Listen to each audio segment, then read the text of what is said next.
On today's video, Aaron and I are going to cut doors in this tank. We're going to show you how to mark them out and everything.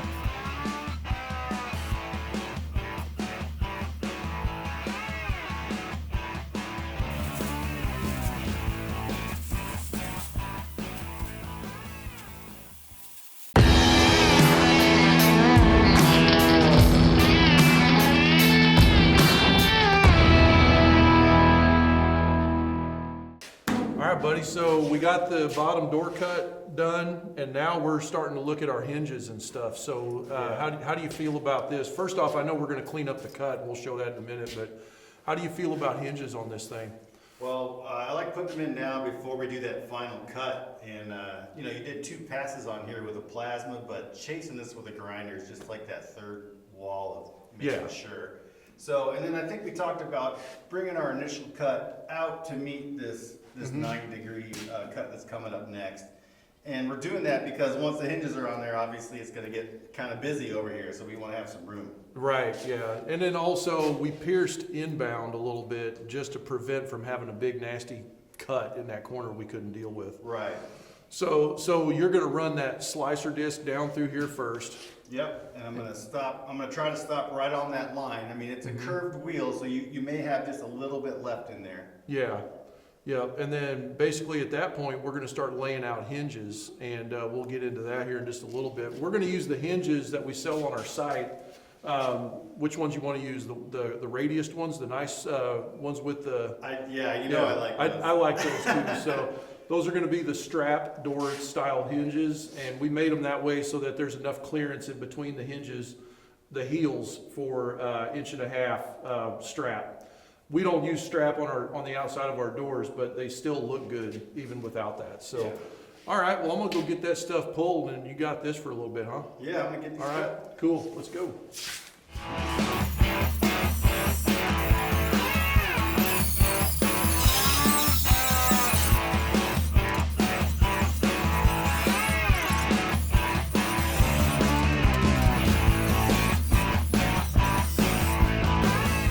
All right, well, we're back on our 1,000 gallon, and now it's time to put on the hinges. So what do? Well, I always resort to our stock room and raid the parts bins. And one of my go-to hinges for this particular build is this right here, our strap trim door hinge. So these are pretty universal. They can kind of fit on anything. I've actually trimmed these back to fit on a smaller application, a smaller door. So they're just great for general hinges. They're thick. You can do whatever you like to them. So, you know, where do we place the hinge? Well, we're obviously going to put it on the door, and we don't want to be on the very edge. We want to be inbound a little bit to get some of that heat away from the edge. So, you know, we're about to lay a big heavy bead on this 1/4 inch, and it will, you know, roll up with the shrinkage a little bit. So we don't want to be on the edge. We want to be inbound. And back to our rules of halves and working with values that are already here, we're just going to index this hinge 4 inches back, which is the same size as our skid and an increment that will keep popping up on this build. What you want to do is put this hinge directly in line with your top cut. And if you don't do this, what will happen is you're going to create kind of like an unnecessary apex within this hinge. And if you put it down, say, you know, this much down, first of all, it's going to get tight on the back here, and it won't clear our cut. And it's also going to like force this thing to have more lift when you're trying to get it to come up. So moving that right back center with your cut is going to be the easiest lift point and less weight on your door. We put little shims in here to keep a little bit of spacing prior to welding, and we found that a nice stout business card is right on the money. In the past, you use matchbox lids and covers, almost like you're adjusting your points, but we don't have matches anymore, so we're kind of stuck to these cards. So 4 inches back, we want to put a center on that. And as I mentioned from the top, this is our door strap trim hinge. So that means this thing can accept 1.5 inches by 1/8 door strap. Underneath that, no problem. So as your door would open and close, it would just live on your main door and still clear your hinges and not have any issues. So if you choose to use a strap, these are the hinges for you. we're not going to use a strap on the external portion. We're going to put it inside. So, you know, we have plenty of space for nothing to happen. So, a couple other points on these hinges. We have an oversized hole, 1/2-inch hole on this hinge. This will accept mild steel, it'll accept stainless steel you can put in there. You can also put a bolt in here. And there is a little bit of play in here. And when I first came across these hinges, I was kind of concerned with the play. You know, I just thought it was a little bit too much, and I brought it up to Frank, and he was just kind of like, just trust me, you want that play once the door starts moving around. So just, we'll do one and see what you think. So I said, all right, you know, rock and roll. So we did the one on there, and sure enough, that little play was just a right amount to keep everything kind of loose and flowing. You know, you can put a bushing in here and make it real stout, and there's no play at all, and then you're chasing other things within your door. So if this is tight, then maybe this isn't going to move much. But if you have a little play in these things, as your door travels and expands and contracts over time, it'll just have a little bit more room to live and close. Still seals, it doesn't create any draft problems. It's just a nice, easy fit when you're fabbing that up. Another thing on these hinges is with that play, you know, there is going to be a little bit of play within this blade top to bottom. So when you set these up, I will always weld on my top. I'll tack these two in place, get these nice and center. I'll put a square on my cut line to make sure that this is 90. Once I get the top two tacked in, I will loosen up my binder here and I will pull this downward. And it, like I said, it has some play. So what you're doing is you're kind of like preemptively loading this hinge and then kind of making it think that the weight of the door is already pulling on it. And what that'll do is if you pull that down and then tack the final one on the bottom, this door has no more room to drop. It's done.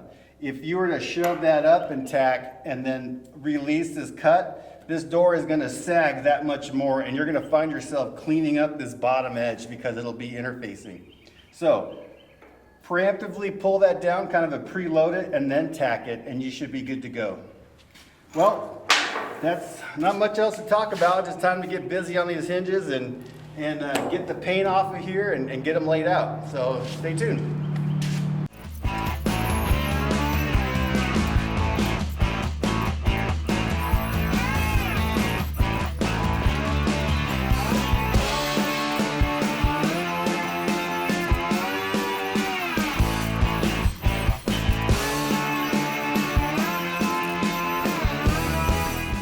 All right, well, it's hinge time, and we're going to be using a 1/2-inch solid round rod today.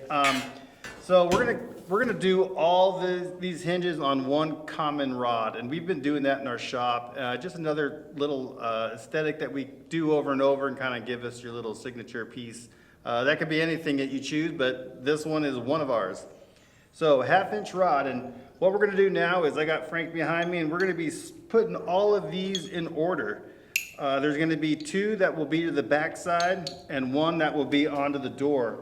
And if you notice on this one, I just trimmed this down, and I did that because we have the old ID tag right here.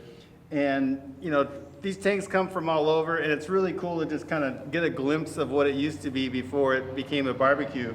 All right, so here we go. Let's get all these seamed together.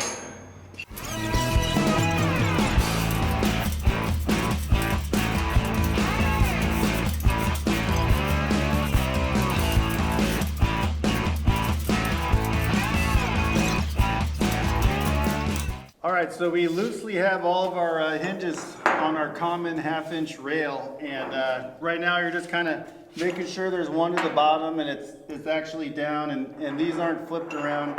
You're just going to loosely get it in place. So our plan now is we're going to tack an end.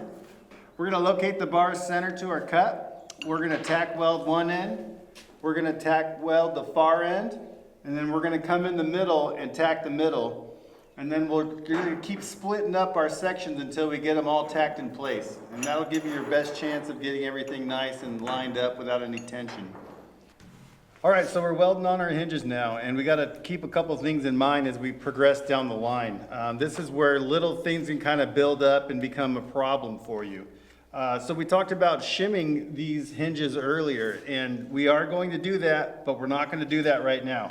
And that's because we're gonna be tacking just the outside blade first, then the opposing outside blade way on the other end next, and then the middle.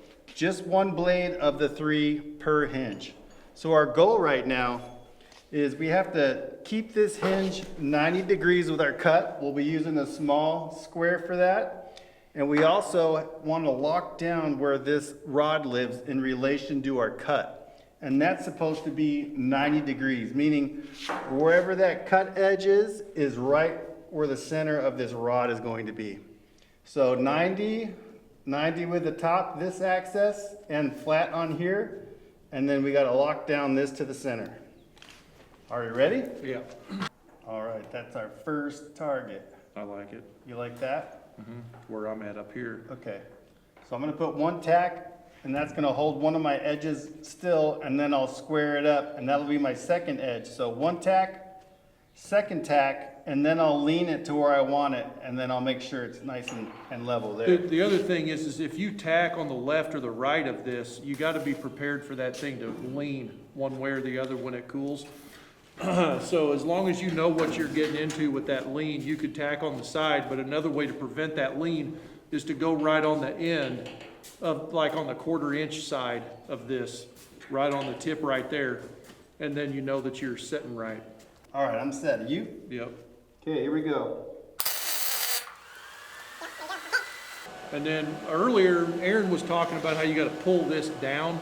For the guys in the comments, you can also pull these two up. It doesn't matter which one you pull, just get 1/2 of the hinge set.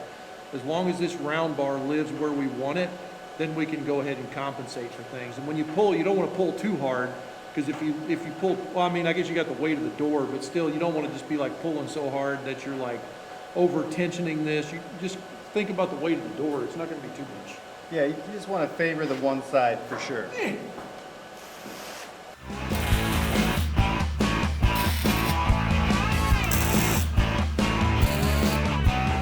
All right, we got the front of our hinges locked down with one tack in the back and one in the front, and they're squared this way, they're 90, they're square with our cut. Now we're gonna work on the top side.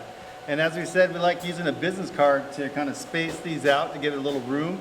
So we'll just dissect this card into 2, get that in there, and then we're gonna find a nice clamp to hold this together. Things that we've ran into in the past is trying to find a clamp that'll perfectly fit on here, and it's kind of a pain just with the nature of the pivot and the shape of the blades. So we just simply get ourselves a common shim, the same thickness, 1/4 inch as our hinges, and we're gonna put that on the back side in between our hinges along with our card, and that will allow us to clamp this with one clamp and not worry about it or think about it. Now we just have to make sure the blades are flat with the surface of our cook chamber, and that should be good to go to tack on and it's evenly spaced out. Okay, so we have it clamped right now. So it's Glorious. spaced out evenly, it has some pressure, and it still has a little play in there because of the cards. So now it comes to the point where we're gonna kind of preload this hinge because there is some play in that hole. So we're just gonna separate the blades prior to us tacking, and that will keep that tension. So when we do cut the sides and the door wants to drop, there's nowhere for it to drop because it's already touching the rod. All right, so our rod exceeds the end of our blades just by 1 inch on both sides. So now we're just gonna even out the over on both of the ends, and then once that's there, we'll put a tack weld on the final blade, and that'll keep that rod in place. So pretty much he's got this now. I can just stand around, drink coffee, and make random suggestions very quickly. You know, just constantly just throw. He likes it when I do that. Just throw, you know, recommendations. It's about that clear too. All right, everything's clamped in place, and we're gonna keep our shim inside of every hinge that we put the final weld on, just to lock down the spacing and to keep things at bay. You may start burning through your business cards at this point, but I'm sure you're gonna have some more on hand to just keep replacing them. Another thing to note is I'm not gonna start on one side and just start putting welds as I progress down. I'm gonna do a hinge on the top, and then I'm gonna move down on the cooker and do maybe a bottom portion on another, and then maybe bounce back and do another one on the top. And I'm just gonna keep moving around and putting that heat spread out through all the cook chambers so we don't just isolate it and kind of make a wave as you start putting welds in this with the metal contracting and expanding as you go. We're gonna spread that out.